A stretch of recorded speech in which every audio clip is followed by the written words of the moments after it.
There is a quiet fear that most people carry, but few dare to speak about openly. It does not announce itself loudly like anger or panic.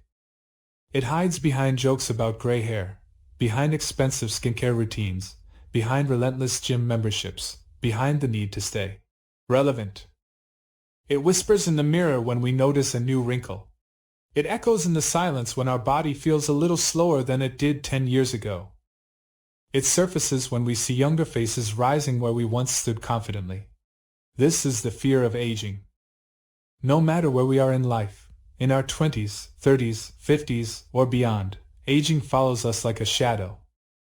In youth, it seems distant, almost imaginary. We speak about growing old, as though it belongs to someone else, somewhere far in the future. But slowly, imperceptibly, time writes its signature on our skin, our posture, our memory, our energy. And one day, without warning, we realize something unsettling. Aging is not an event that will happen. It is something already happening. Why does this trouble us so deeply? On the surface, we say we fear wrinkles, illness, or physical weakness. But beneath that lies something more fragile and more profound. We fear losing beauty. We fear losing strength. We fear losing status. We fear becoming invisible in a world that worships youth. In a culture obsessed with speed, innovation, and physical perfection, aging can feel like falling behind in a race we never consciously agreed to run. From a young age, we are conditioned to equate youth with value. Youth means potential, attraction, opportunity, desirability. Advertisements promise us eternal vitality. Social media filters smooth away reality. Entire industries are built upon convincing us that aging is a problem to be fixed rather than a process to be understood. And so, unconsciously, we internalize a dangerous belief. If I lose my youth, I lose my worth. This belief plants the seed of fear. The body begins to change, and instead of seeing it as natural, we interpret it as personal failure. Hair grays, and we rush to hide it. Skin loosens, and we seek to tighten it. Energy declines, and we blame ourselves for not trying hard enough. Each natural sign of impermanence becomes a threat to identity. But let us pause and ask an honest question. Is aging truly the problem, or is our relationship with aging the problem? The Buddha, long before modern psychology, recognized something extraordinary about the human condition. According to the ancient texts, when Prince Siddhartha left the palace and encountered the four sights, one of them was an old man. It was not war, nor famine, nor political turmoil that shook him to his core. It was the simple sight of aging. A bent body, fragile limbs, fading vitality. For the first time, he understood, this fate awaits all beings, without exception. And yet we live as though we are exempt. We distract ourselves with productivity. We postpone reflection with entertainment. We silence discomfort with consumption. But deep inside, the fear remains. It lingers because aging confronts us with something we would rather avoid: impermanence. Nothing we cling to, not our appearance, not our roles, not our achievements, remains stable. Aging exposes this truth mercilessly. It reveals that the body is not under our ultimate control. It shows us that time moves in one direction. It reminds us that everything we call mine is changing. And this is where fear intensifies. Because if my beauty changes, if my strength changes, if my social role changes, then who am I? The fear of aging is rarely about wrinkles. It is about identity. When we look in the mirror, we are not just seeing a face. We are seeing a story. This is me. This is who I have been. This is how others know me. And when that image begins to shift, something inside resists. The mind whispers, this should not be happening. But reality does not negotiate. The tragedy is not that we age. The tragedy is that we are unprepared to understand it. Imagine living your entire life building a house on sand, believing it is solid ground. When the sand begins to shift, you panic. But the panic does not come from the shifting alone. It comes from the illusion that it was ever stable. In the same way, we build our sense of self on youth, appearance, capability, and external validation. Aging then feels like an earthquake. But perhaps it is not an earthquake. Perhaps it is simply the tide revealing what was always moving beneath the surface. Consider this carefully. Every stage of your life has already disappeared. The child you once were is gone. The teenager is gone. The person you were 10 years ago no longer exists in the same way. And yet here you are. Life did not end when those versions dissolved. Something continued. Something adapted. So why does the continuation forward feel so frightening? Because unlike the past changes, aging moves us closer to an ultimate unknown, death. And even if we do not consciously think about death every day, the body's transformation quietly reminds us of it. Each gray hair becomes a subtle memento mori. Each ache in the joints whispers of mortality. Most people do not fear aging itself. They fear what aging symbolizes. It symbolizes loss of control. It symbolizes vulnerability. It symbolizes the end of illusion. But what if this fear, instead of being suppressed, is meant to be understood? What if aging is not an enemy invading your life, but a teacher revealing a deeper truth about existence? What if the discomfort you feel is not punishment, but invitation? An invitation to question what you truly are. If you are only your body, then aging is catastrophic.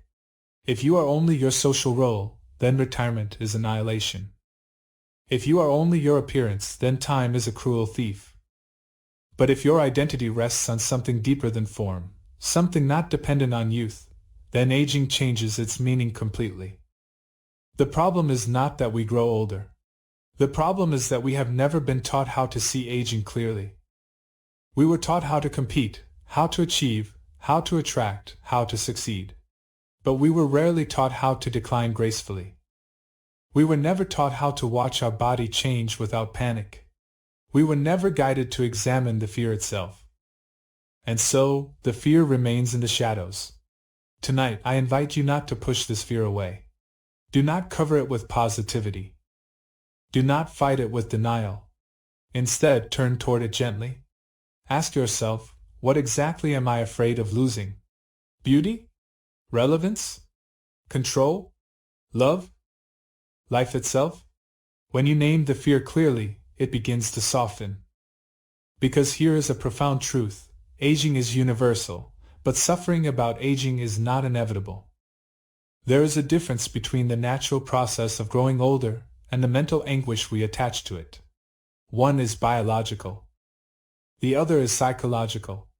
One is unavoidable. The other can be understood and ultimately transformed. In this talk, we will explore how to transform it. Not through fantasy. Not through false promises of eternal youth. But through wisdom, ancient wisdom that looks directly at reality without flinching. If aging is certain, then fear does not have to be. If change is inevitable, then panic is optional. And if time continues moving forward, perhaps we can learn to move with it instead of resisting it. Stay with me until the end, because what begins as fear may reveal itself as freedom. Now that we have dared to look directly at the fear of aging, we must take the next courageous step. To understand it in the light of the first noble truth. The Buddha did not begin his teaching with comfort. He began with clarity. And that clarity was this: there is dukkha. The word dukkha is often translated as suffering, but it is far richer than that. It does not simply mean pain. It means unsatisfactoriness, instability, the subtle tension that runs through all conditioned existence. It is the quiet sense that no matter how much we arrange our life, something always slips through our fingers. When applied to aging, this truth becomes unmistakable. Aging is dukkha, not because it is a mistake, not because it is unfair, but because it exposes the fragile nature of everything we cling to. Let us be honest. When the body is young and strong, we feel an invisible confidence. We assume tomorrow will resemble today. We move without calculating the cost. We wake without stiffness. We rarely think about our knees, our spine, our eyesight. But as years pass, subtle changes accumulate. The body does not ask for permission, it simply follows its nature. Muscles recover more slowly. Vision softens. Energy fluctuates. The mirror reflects someone slightly unfamiliar. And in that moment, a quiet discomfort arises. This discomfort is not merely physical. It is existential. The first noble truth invites us to stop pretending that this discomfort is abnormal. It is not a flaw in the system. It is the system. Everything that is born must age. Everything that arises must change. The body is no exception. The mind is no exception. Our relationships, careers, reputations, none are exempt. And yet, we live as though stability is guaranteed. Aging confronts this illusion head-on. When we resist aging, we are resisting reality itself. And resistance to reality is the very definition of dukkha. Notice carefully, the pain of a sore joint is one thing. The thought, "This should not be happening to me," is another. The first is physical sensation. The second is mental suffering layered on top of it. The first is natural. The second is constructed. The Buddha's insight was revolutionary because he did not promise to eliminate aging. He did not offer a method to freeze the body in time. Instead, he invited us to see clearly, clinging to what must change will always generate suffering. Youth changes. Beauty changes. Strength changes. When we demand permanence from what is inherently impermanent, tension arises. Think about how much effort is spent trying to escape this truth. Entire industries are devoted to delaying wrinkles, hiding gray hair, sculpting the body into an image that defies time. There is nothing inherently wrong with caring for the body. But when care becomes desperation, when maintenance becomes obsession, it reveals something deeper. We are fighting a battle we cannot win. And that battle exhausts us. The first noble truth is not pessimistic. It is liberating because it tells the truth without decoration. Aging includes discomfort. Aging includes loss. Aging includes decline. Pretending otherwise only deepens fear. But acknowledging this openly begins to dissolve denial. When we say, "Yes, this body is of the nature to age," something shifts. The mind stops arguing with the inevitable. In the early discourses, there is a contemplation recommended by the Buddha. "I am subject to aging.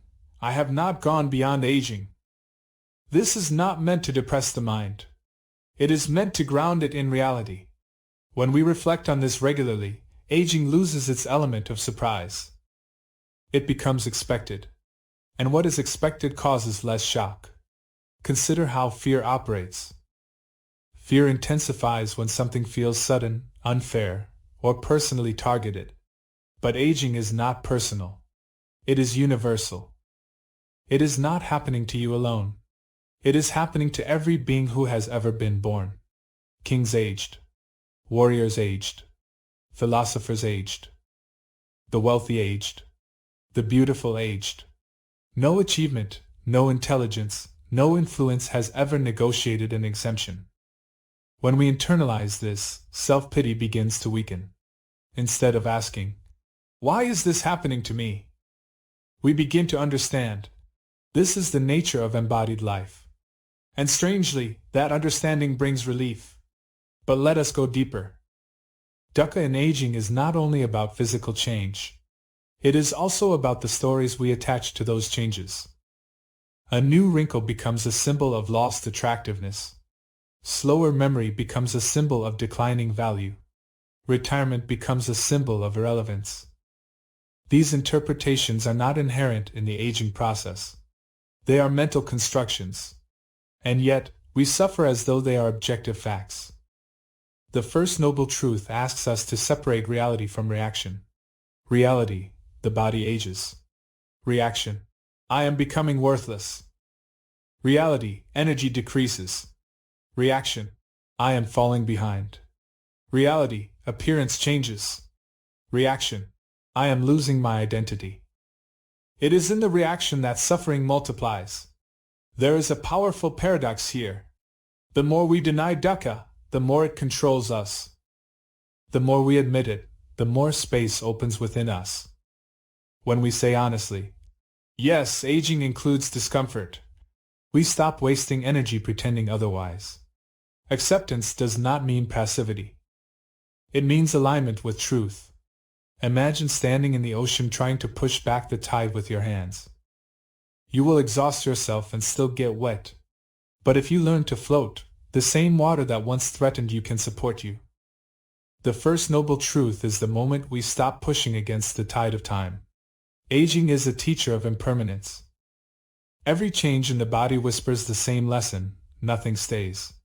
And although this truth unsettles us at first, it also contains freedom. Because if nothing stays, then even fear does not stay. Even anxiety about aging is itself impermanent. When we observe aging with mindfulness instead of resistance, something remarkable happens. The experience becomes less dramatic. A gray hair becomes simply a gray hair. A slower step becomes simply a slower step. Without the mental story, the raw sensation is often manageable.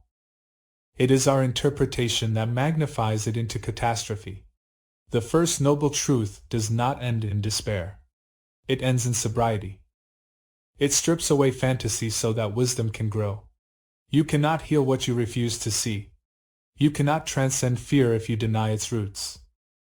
By acknowledging that aging is part of Dukkha, part of the unsatisfactory nature of conditioned life, you take the first step toward liberation. Because once you stop arguing with the fact that the body changes, you free your energy to investigate a deeper question: if aging itself is natural. Why does it hurt so much emotionally? Why does it shake our sense of self? Why does it feel like something precious is being stolen? And that question leads us directly to the next truth, the cause of this suffering, which lies not in the wrinkles on the skin, but in the attachments within the mind. Stay with this reflection. Let it settle. Aging is not a mistake. It is not a punishment. It is not an injustice. It is Dukkha, the universal characteristic of all that arises and passes away. And seeing this clearly is not the end of hope. It is the beginning of wisdom. If aging is part of Dukkha, part of the natural unsatisfactoriness woven into conditioned existence, then we must now ask the most important question of all: what is the cause of this suffering? Because the body growing older is a biological process. But the anguish, the panic, the sense of inner collapse, that is psychological. And according to the second noble truth, the root of suffering is not the changing world. It is craving. It is attachment. It is clinging. The Buddha used the word tanha, thirst. Not a mild preference. Not a gentle liking. But thirst. A deep, urgent, almost desperate pull toward what we want to keep, and an equally strong push against what we want to avoid. When applied to aging, this thirst becomes painfully visible. We thirst for youth to remain. We thirst for beauty to stay. We thirst for strength, for admiration, for relevance, for control. And when reality refuses to obey that thirst, suffering ignites. Look closely at the fear of aging and you will find attachment hidden at its core. We are attached to youth, not merely as a phase of life, but as an identity. Youth represents possibility. It represents being desired. It represents being at the beginning rather than nearing the end. When youth fades, it feels as though possibility itself is shrinking. But is possibility truly disappearing, or is the image we cling to dissolving? We are attached to appearance. The face we see in the mirror becomes intertwined with our sense of self. This is me. Over time, we subtly rely on that reflection for reassurance. We measure our worth against it. We build confidence upon it. So when the reflection changes, it does not feel like a neutral shift. It feels like erosion. But what is eroding? The skin? Or the illusion that identity was ever fixed in form? We are attached to the idea of continuity, the belief that the me of yesterday should look and function the same tomorrow. We imagine a stable inner core that time should not disturb. And aging threatens this assumption mercilessly. It exposes the fact that what we call self has always been in motion. This is where the teaching of anatta, non-self, becomes profoundly relevant. The Buddha did not declare that nothing exists. He pointed out that what we take to be a permanent, unchanging self cannot be found. The body changes. Sensations change. Perceptions change. Thoughts change. Even our personality traits shift over decades. So what exactly are we defending when we fear aging? When a wrinkle appears, we do not just see a line on the skin. We see a challenge to the story of who I am. When strength declines, we do not just notice weaker muscles. We feel as though competence itself is slipping away. The fear intensifies because we have fused identity with impermanent qualities. Imagine holding a block of ice in your hand and insisting it must never melt. The tighter you grip it, the faster it dissolves, and the colder your hand becomes. That is how attachment operates. The more fiercely we cling to youth, the more painful its fading becomes. Aging does not wound us directly. Clinging does. There are 3 subtle forms of craving that fuel the fear of aging. The first is craving for sensual pleasure, the desire to maintain the physical experiences associated with youth, vitality, attraction, excitement. The second is craving for becoming, the desire to preserve a particular version of ourselves, a preferred identity. The third is craving for non-becoming, the desire to eliminate what we dislike, to erase wrinkles, to deny vulnerability, to push away reminders of mortality. All 3 operate quietly in the background of our anxiety. When we scroll through images of younger faces and feel a tightening in the chest, that is craving. When we compare our present body to our past body and feel dissatisfaction, that is craving. When we think, I cannot accept looking like this, that is craving. And craving always carries tension because it demands reality to be other than it is. But let us examine this even more carefully. Who is the one that is aging? If you close your eyes and observe your experience right now, what do you find? Sensations in the body. Thoughts arising and passing. Emotions flickering. Memories surfacing. Is there a fixed, solid entity controlling all of this? Or is there a dynamic flow of processes? The body you call mine has replaced its cells countless times since childhood. The beliefs you once held strongly have evolved. The desires that dominated your teenage years may now seem distant, or even absurd.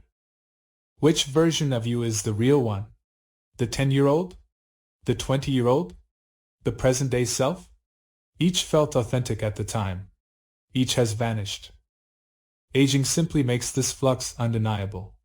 Fear arises when the mind tries to freeze what is fluid. We build an identity like a statue. I am attractive. I am strong. I am successful. But life is not a statue. It is a river. And when the river flows, the statue cracks. The second noble truth does not blame us for this clinging. It explains it. The mind seeks security. It seeks something solid to stand on. So it constructs a narrative self and defends it fiercely. Aging feels like an attack on that construction. But perhaps it is not an attack. Perhaps it is revelation. If the self you defend can be threatened by a wrinkle, was it ever stable? If your worth can be shaken by slower steps, was it ever intrinsic? The discomfort you feel may not be proof of decline. It may be proof that you built identity on unstable ground. This is not meant to be harsh. It is meant to be freeing. Because if attachment is the cause of suffering, then suffering is not permanent. If clinging creates fear, then releasing clinging reduces fear. The body will continue to age. That is beyond negotiation. But the psychological turmoil is not mandatory. Consider how much lighter life becomes when you loosen your grip. When a gray hair appears and you simply observe it without interpretation. When fatigue arises and you respond with care rather than self-criticism. When beauty shifts and you recognize that beauty was never confined to symmetry or smoothness. In these moments, attachment weakens. And when attachment weakens, fear loses fuel. You may wonder, if I stop clinging, will I become indifferent? Will I lose motivation to care for myself? On the contrary, non-attachment does not mean neglect. It means engaging with reality without desperation. You can nourish the body, exercise, rest, and maintain health, not because you are terrified of aging, but because you respect the body as a temporary vehicle. There is profound dignity in that shift. The fear of aging is ultimately the fear of losing the self you imagined yourself to be. But the deeper truth is this: that imagined self was never fixed. It has been changing every moment since birth. Aging is simply the continuation of a process that has always been happening. When you see this clearly, something softens inside. The battle eases. You stop demanding permanence from what was never designed to be permanent. And here is the most hopeful part: if craving is the cause, then freedom is possible. Not freedom from gray hair or slower movement, but freedom from the mental prison that says, I am diminishing. Because perhaps what is diminishing is not your worth, but your illusions. As attachment loosens, a new question emerges, one that changes everything. If I am not merely this aging body, if I am not the fixed identity I have defended, then what remains? What is still here, even as youth fades? To answer that question is to approach the possibility of true freedom, the freedom described in the third noble truth, where fear itself can cease. And that is where our journey now leads. If attachment is the cause of our suffering about aging, then the next question arises naturally, almost urgently: is freedom truly possible? Or are we destined to feel this quiet dread each time we notice the body changing? The third noble truth answers with profound simplicity and radical hope: the cessation of suffering is possible. Not in theory, not in some distant heaven, but here, in this very life, through the ending of clinging. The Buddha called this cessation nirodha, the extinguishing, like a flame that goes out when fuel is no longer supplied. Notice carefully, the flame does not need to be attacked. It does not need to be suppressed. It simply requires the absence of fuel. In the same way, the fear of aging does not need to be violently fought. It needs to be understood so deeply that the craving sustaining it begins to fade. This is where everything shifts. We often assume that freedom from fear means reversing the aging process. But that is not freedom, that is fantasy. True freedom is the ability to face change without inner collapse. It is the ability to watch the body grow older without interpreting it as personal tragedy. It is the quiet strength of a mind that no longer demands permanence from impermanent things. Imagine the difference between two people both noticing their hair turning gray. One thinks, I am losing my beauty. Time is stealing from me. Anxiety tightens the chest. The mirror becomes an enemy. The other sees the same gray hair and thinks, this too is part of life unfolding. There is no denial. There is no forced positivity. There is simply recognition. The external event is identical. The internal experience is entirely different. What changed? Attachment weakened. When clinging loosens, fear loses its anchor. The third noble truth does not promise that the body will stop aging. It promises that the mental suffering layered on top of aging can cease. There is an enormous difference between pain and resistance. Pain may arise, stiffness in the joints, fatigue in the muscles. But resistance, the mental protest, the narrative of unfairness, the comparison with younger versions of oneself, that resistance can end. And when resistance ends, something extraordinary appears: peace. You begin to realize that aging is happening in the body, but it does not have to dominate the mind. Wrinkles may deepen, but wisdom can deepen with them. Energy may decline, but clarity can sharpen. External beauty may soften, but inner stability can grow luminous. In fact, aging can become a profound spiritual opportunity. When youth fades, distraction often fades with it. The urgency to prove oneself weakens. The endless chasing of validation becomes exhausting. What once seemed crucial, being admired, being envied, being ahead, gradually reveals its emptiness. Aging strips away illusions not to humiliate us, but to simplify us. And in simplification, there is freedom.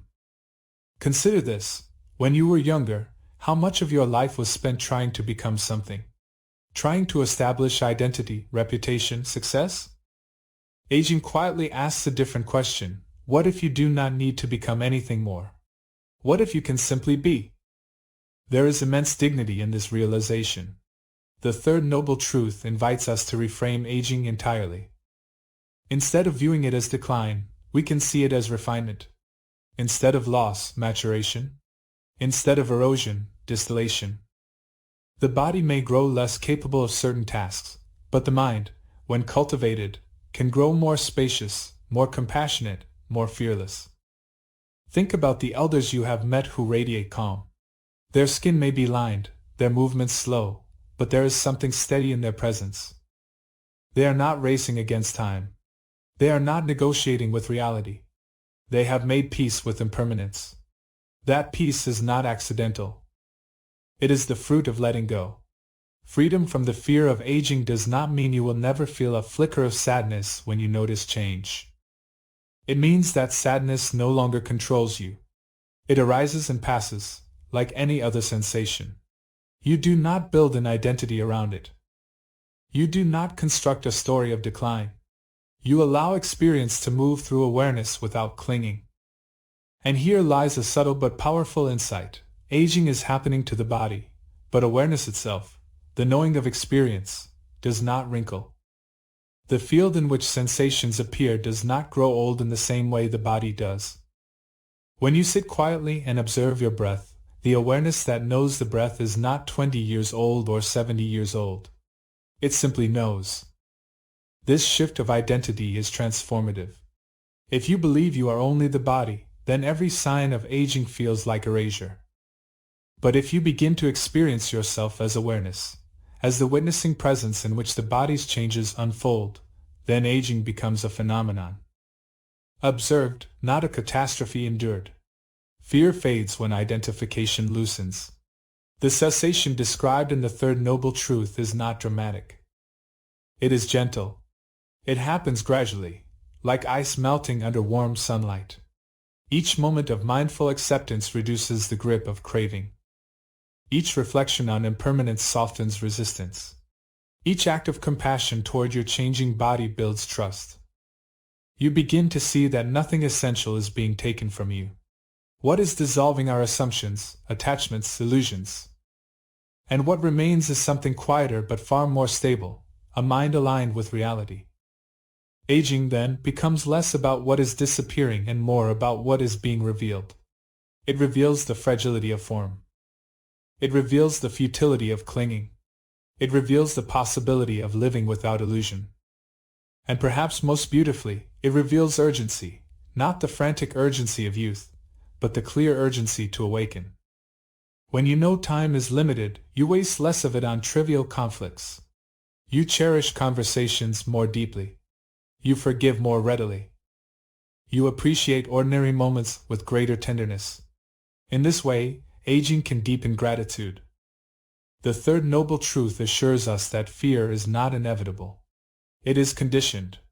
And what is conditioned can be unconditioned when its causes cease. When craving loosens, when identity softens, when resistance relaxes, the mind tastes a freedom independent of youth. This freedom does not depend on smooth skin or strong muscles. It depends on wisdom. And wisdom whispers a simple but life-changing realization: nothing was ever meant to stay the same. The body is fulfilling its nature. Time is fulfilling its nature. When you stop demanding that they behave otherwise, you stop suffering. So the question is no longer, how do I stop aging? The question becomes, how do I stop clinging? Because in the ending of clinging, fear dissolves. And when fear dissolves, aging is no longer an enemy. It becomes a companion, a quiet reminder that every moment is precious, every breath is temporary, and peace is available not by reversing time, but by understanding it. This is the promise of the third noble truth: freedom is possible. Not after the body stops aging. Not after life becomes perfect. But here, in the very midst of change, when the mind no longer fights the flow of reality. And now that we know freedom is possible, the final step remains. How do we cultivate it deliberately, practically, day by day? Knowing that freedom from the fear of aging is possible is inspiring, but inspiration alone is not enough. If we leave it as a beautiful idea, it fades the moment we see another wrinkle or feel another ache in the body. The real question is practical. How do we walk this path? How do we live in such a way that wisdom gradually replaces fear?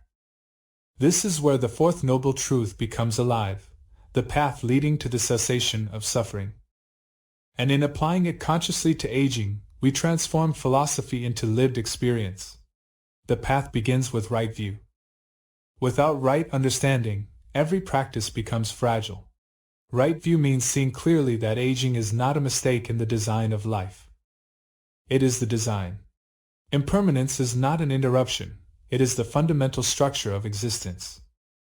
When you truly absorb this, you stop treating aging as a personal injustice. You stop asking, "Why is this happening to me?"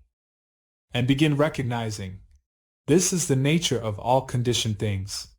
That shift alone removes an enormous weight from the heart. You are no longer singled out by time. You are participating in the same law that governs mountains, oceans, civilizations, and stars.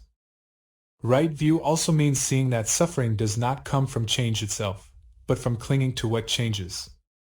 Each time you notice resistance arising, perhaps when comparing your current self to your younger self, gently remind yourself. The comparison is optional. The present moment is real, the past image is memory. Memory cannot be inhabited again. When you see this clearly, longing begins to soften. From right view flows right intention. If the mind understands impermanence, but secretly still intends to resist it, conflict continues. Right intention in the context of aging means cultivating the intention of letting go rather than grasping, of kindness rather than criticism, of acceptance rather than denial. When you wake in the morning and feel the body's stiffness, instead of silently attacking yourself, "I am getting old," you set a different intention. "May I meet this body with patience." That small internal shift changes the entire tone of experience. Aging becomes something you care for, not something you fight against. Then comes right speech. It may seem unrelated, but notice how often we reinforce fear through the way we talk. We joke harshly about getting old. We complain about our appearance. We criticize others for aging. Words shape perception. When you repeatedly describe aging as decline and loss, the mind absorbs that narrative. But when you speak about it with dignity, acknowledging change without contempt, you reshape the mental landscape. Speak to yourself as you would to a dear friend. Gentle speech becomes gentle thinking. Right action and right livelihood also play their roles. Caring for the body responsibly is not attachment, it is wisdom. Eating well, resting properly, exercising appropriately for your stage of life, these are acts of respect. The difference lies in motivation. Are you caring for the body because you are terrified of losing youth, or because you appreciate the temporary vehicle that carries your awareness? When care arises from fear, it is tense. When it arises from wisdom, it is balanced. Right effort is crucial. The mind has habits built over decades, habits of comparison, self-judgment, and craving. They do not disappear overnight. Right effort means gently but consistently redirecting the mind when it falls into old patterns. When you catch yourself longing intensely for the past, do not condemn the longing. Notice it. Understand it. Then redirect attention to what is present now. Effort in the Buddhist sense is not force, it is steady cultivation. Like tending a garden, you remove weeds patiently and water wholesome seeds daily. Right mindfulness may be the most transformative practice of all when it comes to aging. Instead of thinking about aging abstractly, mindfulness brings you into direct contact with immediate experience. Feel the breath entering and leaving. Notice sensations in the body without labeling them as good or bad. Observe thoughts about appearance as mental events rather than truths. When a fear arises, "I am becoming irrelevant," Mindfulness allows you to see it as a passing thought, not a fixed reality. You begin to separate awareness from the content of awareness. This separation is liberating. The body may feel tired, but awareness knows the tiredness. A thought about lost youth may arise, but awareness knows the thought. The knowing itself is not wrinkled. It is not heavy. It is not diminished. The more you rest in that knowing, the less you identify exclusively with the aging form. You do not deny the body, you simply stop mistaking it for your entire identity. Right concentration deepens this stability. When the mind is trained to rest steadily on the breath or another meditation object, it becomes less reactive. A concentrated mind does not panic easily. It does not chase every comparison. It develops an inner center of gravity. And from that center, the changes of the body feel less like storms and more like passing weather. As you walk this path, something subtle but profound begins to happen. Aging transforms from a threat into a teacher. Each gray hair becomes a reminder of impermanence. Each slower step becomes an invitation to move mindfully. Each limitation becomes a call to simplify your life. Instead of chasing endless external expansion, you turn inward, cultivating qualities that do not depend on youth: patience, compassion, clarity, equanimity. This is what we might call the fifth truth, the truth of integration. Wisdom must not remain on the meditation cushion. It must enter daily life. When you meet someone younger and feel comparison arise, practice rejoicing in their vitality rather than envying it. When you see someone older and frail, practice compassion instead of fear. When you look in the mirror, practice gratitude for the countless years your body has carried you.